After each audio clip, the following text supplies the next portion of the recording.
So, thinking patterns are a huge part of anxiety. And as we've talked about before, thinking is a part of the upstairs brain, the prefrontal cortex, or the frontal lobe. And understanding that there are thinking patterns that are a big part of anxiety and depression can really help us to manage our anxiety and shrink it a lot. It changes the way that we deal with stressors, and it can really help us to face things that have been difficult for us, and to start doing things that we have been avoiding because of anxiety. So, in looking at these thinking patterns, we're going to go over them really quickly. So, one of the big ones for anxiety is catastrophic thinking or worst case scenarios. And the example I have here is I'm never going to answer a question in class. Having people look at me is like the worst possible thing. I will die.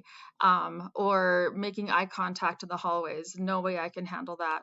Or you see this in little kids. I didn't want the blue cup. I wanted the green cup.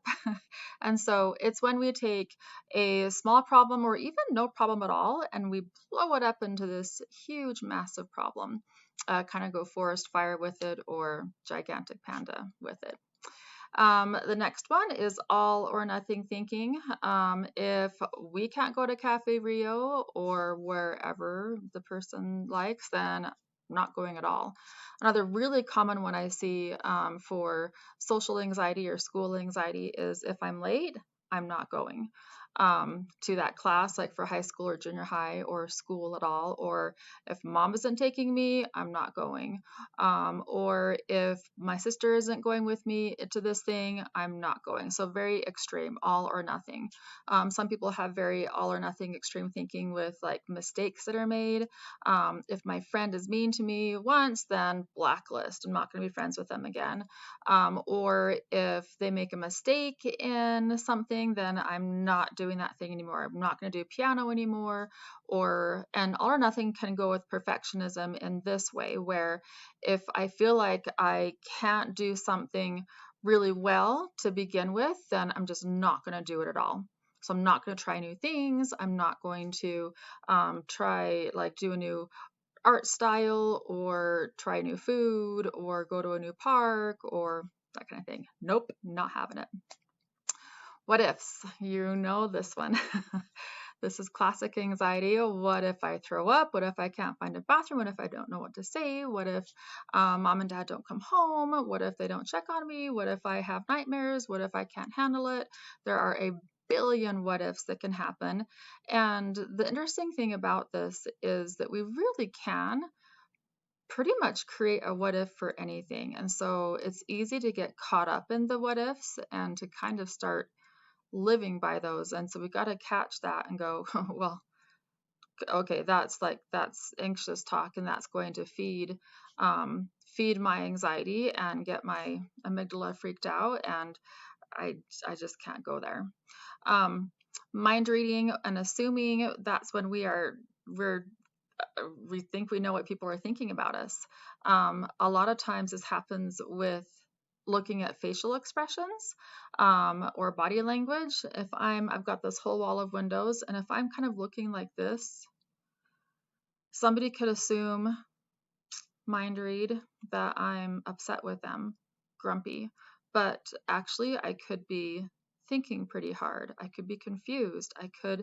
The light could be bright for me. I could have a headache. So many different options for that. The only way that we really, truly, truly know that somebody's mad at us is if they say, I'm mad at you. Otherwise, it could be other things that are going on. And even if someone is mad at us, sometimes it is still other things going on. Um, and this also happens a lot with the examples I have. They're laughing at me. They think I'm an idiot. This happens when other people are laughing or talking, or we, say hi or smile to somebody and they don't say hi or smile back, or texting for teenagers and anybody who's texting these days. There's so many texting rules for some kids and teens where if they don't text back, or if they text a certain way, then there's all kinds of assuming and mind reading here. Punishing is another one that's pretty painful. A lot of kids I work with, teenagers I work with especially, have this very punishing feeling that they kind of deserve to rather torture themselves, stay up late, not go to bed and get the sleep that they need, work like extra hard on their homework, deserve to have to work extra hard on track and running or piano, or they will not do anything and kind of lay around because they're just no good. And so there's this very punishing feel, and that can be hand in hand with the perfection as well. Pretty painful. Another side to the punishing is sometimes because we do go into fight, that fight mode, survival mode of fight, is we might sometimes want to punish others. So if there's a rule that my anxiety has about like the pillows I have on my couch right here, and my husband comes in and moves the pillows, I might like, what are you doing? You're so stupid. I might have this punishing like feel towards him and reaction towards him because he broke the rules that anxiety has, that things have to be just a certain way, and that's catastrophic thinking in there, and all or nothing thinking in there, and as well as perfectionism and punishing. Like it's pretty extreme thinking in here. So perfection, this is a huge part of anxiety for a lot of people. Things have to be just right. So I have to do it again and again. You see this in kids who have to erase and erase and erase. Happens a lot in artwork, where kids either won't do artwork, or they'll do it but they can't show it or share it, or they do it but they just think it's terrible and they get kind of into that punishing mindset, or they do the next one, discounting, it's not good, they won't accept compliments on it or any kind of good attention for it. Happens a lot with grades, things they have to get a perfect score or have to get 90 and above, and if they don't, it's like this terrible catastrophic thing, and they punish themselves, really berate themselves. I'm an idiot, I'm so stupid. And it can also lead to lots of rules. Have to check and check and check my grades, or ask, is this right? It can happen with rooms or appearances. Hair has to be just right, or the clothing brands have to be right. It can show up in lots of ways. Discounting and minimizing. You just say that because you're my mom, but nobody else actually thinks I'm cute, or my shirt is nice, or my art is good, or of course my teacher like says nice things because she's my teacher, or no, my friends don't actually like me, they're just like pretending to like me, but they don't really. So we can often discount to minimize, because anxiety does that. Generalizing, this is when something happens that's difficult, and then we just kind of make it into this rule that is how it's always going to be.